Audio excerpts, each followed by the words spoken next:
سيقول السفهاء من الناس ما ولاهم عن قبلتهم التي كانوا عليها قل لله المشرق والمغرب يهدي من يشاء إلى صراط مستقيم سيقول السفهاء من الناس ما ولاهم عن قبلتهم التي كانوا عليها মুসলমানরা যেই দিকে মুখ করে থাকতো সেই দিক থেকে অন্য দিকে কিভাবে তারা মুখ করলো, কিসে তাদেরকে ফিরিয়ে দিল। মা ওয়াল্লাহুম আন কিবলাতিহিমুল্লাতী কানু আলাইহা কুল লিল্লাহিল মাশরিক ওয়াল মাগরিব। হে নবী, আপনি বলে দেন মাশরিক মাগরিব অর্থাৎ পূর্ব থেকে পশ্চিম, পশ্চিম থেকে পূর্ব, উত্তর থেকে দক্ষিণ, পুরাটা জায়গায় আল্লাহ তাআলার অধিকারে রয়েছে। সুবহানাল্লাহ। কুল লিল্লাহিল মাশরিক ওয়াল মাগরিব ইয়াহদি মান ইয়াশাউ ইলা সিরাতিন মুস্তাকিম।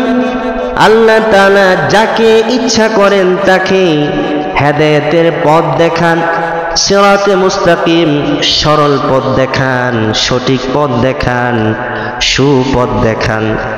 ইয়াহদি মান ইয়াশাউ ইলা সিরাতিন মুস্তাকিম। আল্লাহ যাকে সঠিক পথ দেখান তাকে কেউ গুমরাহি পথে পরিচালনা করতে পারে না। এ হচ্ছে আয়াতের তরজমা। এটা একটি চমৎকার আয়াত। এই আয়াত নাজিল হওয়ার পিছনে একটা ঘটনা আছে।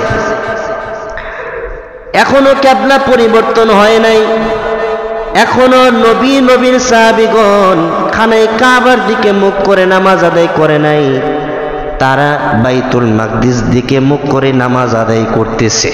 তাফসীরের কিতাবের মধ্যে উল্লেখ আছে নবী আলাইহিস সালাতু ওয়াস সালাম মক্কা থেকে মদিনায় হিজরত করার আগে মক্কাতে থাকার সময় তিনি খানায় কাবার দিকে মুখ করে নামাজ আদায় করতেন। সুবহানাল্লাহ।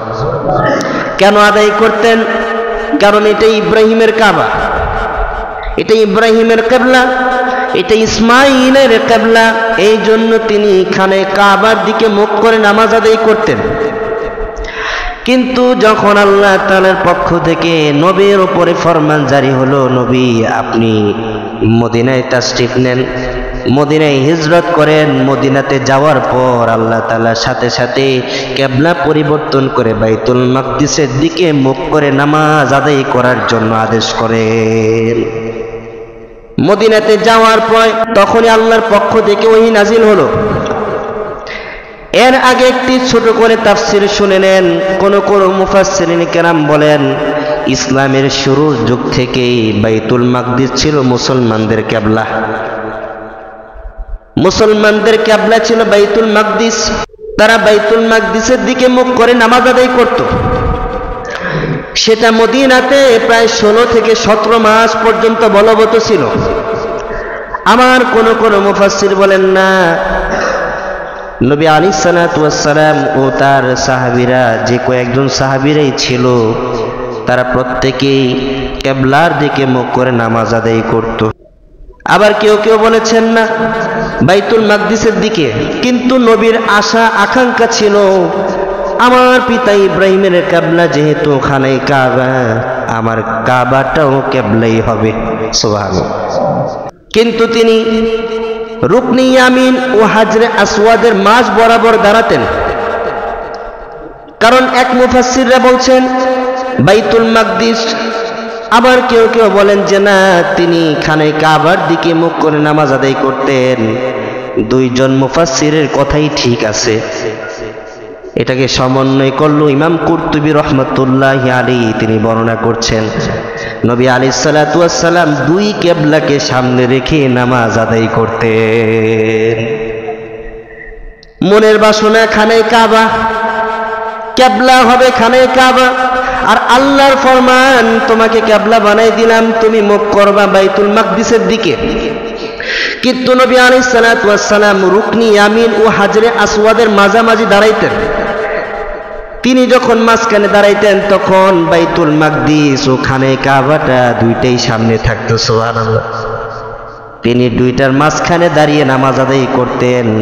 একদিক থেকে বাইতুল মাকদিসটাও কিবলার অন্তর্ভুক্ত হয়ে গেল, খানায়ে কাবাটাও কিবলার অন্তর্ভুক্ত হয়ে গেল। এবার পরের ঘটনা শুনেন। নবী আলাইহিস সালাতু ওয়াস সালাম যখন মদিনায় তাশরিফ আনলেন, মদিনাতে গেলেন, সেখানে 16 থেকে 17 মাস পর্যন্ত বাইতুল মাকদিসের দিকে মুখ করে নামাজ আদায় করলেন। 16-17 মাস পর আল্লাহর পক্ষ থেকে ওহী নাজিল হলো। জিবরাইল আমিনকে আল্লাহ তাআলা নবীর কাছে পাঠিয়ে দিয়ে বললেন, হে জিবরাইল, তুমি আমার নবীকে বলো আমার নবীর দোয়া তার আল্লাহ কবুল করেছেন, আমার নবীর বাসনা তার আল্লাহ কবুল করে নিয়েছেন, আজ থেকে কিবলা হবে খানায়ে কাবা। এখনো নবী কিবলার দিকে মুখ করে নামাজ আদায় করে নাই,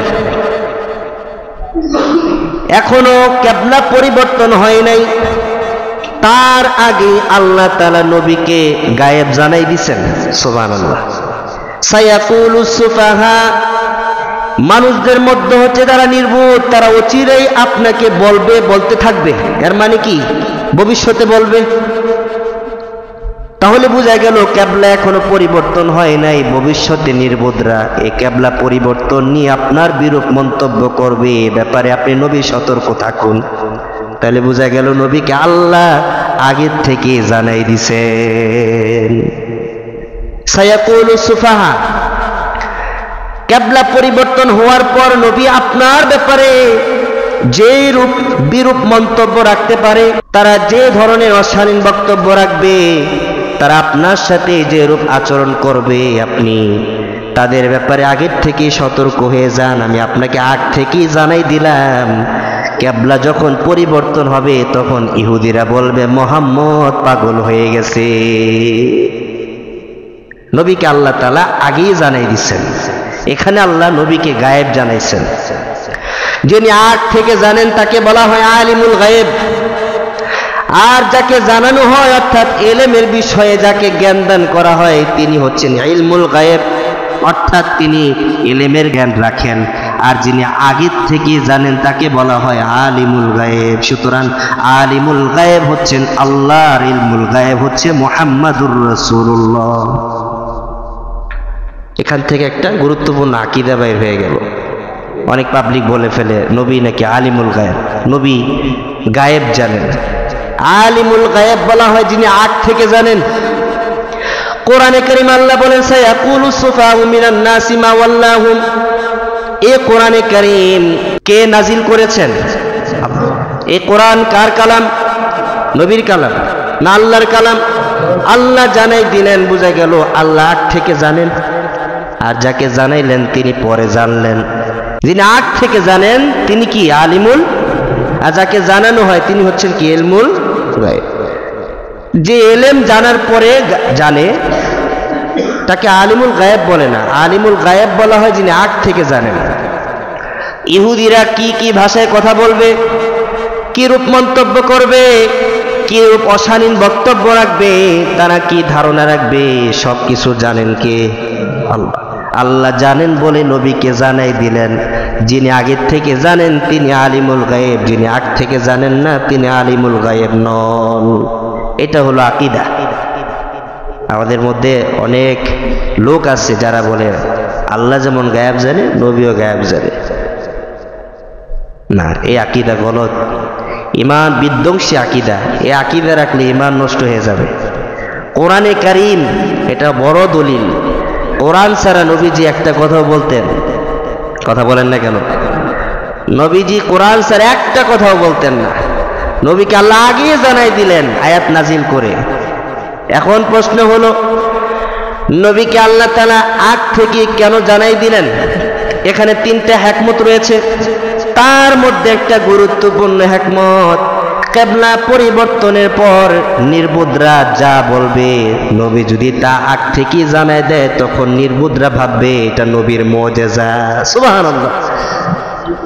যেটা জানে না, যেটা আগ থেকে হয় নাই, ইহুদিদের দিলের খবর এখনো পর্যন্ত প্রকাশ পায় নাই, কিন্তু নবী যদি আগ থেকে জানাই দেয়, নবী যদি বলে দেয় যে নির্বুদরা এই এই কথা বলতে পারে, তো নির্বুদরা ভাববে আমাদের নবীদের ভিতরে তো এরকম নবী ছিলেন যারা আগ থেকে কিছু কথা বলে ফেলতেন। নবীকে আগের থেকে জানাই দিলেন। এর প্রথম হিকমত হচ্ছে এটাই, নবী যদি ইহুদিদের কথাগুলো আগ থেকে জানায় দেয় তো ইহুদিরা ভাববে তিনি যদি নবী না হন তাহলে আগ থেকে কিভাবে বলতে পারলেন যে আমাদের দিলের ভিতরে এরকম সমস্যা রয়েছে। আল্লাহ পাক রব্বুল আলামিন নবীর নবুয়তের সত্যতার সাক্ষ্য হিসাবে আল্লাহ তাআলা নবীকে ইহুদিদের চক্রান্ত ও তাদের বিরূপ মন্তব্যের ব্যাপারে আগে জানাই দিয়েছেন। এটা নবীর নবুয়তের সত্যতার সাক্ষ্য। নবী আগ থেকে জানেন, এর মানে হচ্ছে নবীকে জানানো হইল। নবী আলাইহিস সালাতু ওয়াস সালাম দুনিয়াতে যা কিছু করতেন সব কিছু আল্লাহ তাআলাই করিয়েছেন এবং আল্লাহ তাআলাই ওনাকে জানিয়েছেন। তোমার হাতের মুঠোয় যে কঙ্কর থাকবে, এই কঙ্করের মধ্যে যে প্রাণ সঞ্চার হবে, সেই কঙ্কর যে সাথে সাথে তোমার নবুয়তের সাক্ষ্য দিবে, এটা আল্লাহর কুদরতি ফায়সালা।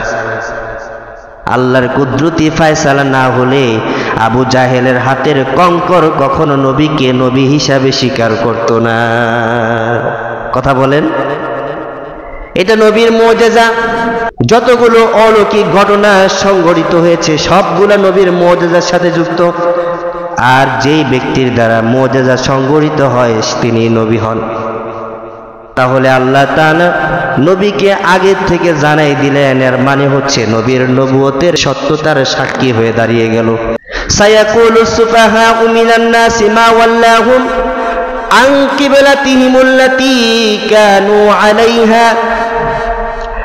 নবীকে আল্লাহ তাআলা আগে জানাই দিলেন। এর দ্বিতীয় নাম্বার হিকমত হচ্ছে, নবী আপনাকে আমি আগের থেকে জানাই দিলাম যে কিবলা পরিবর্তন হবে।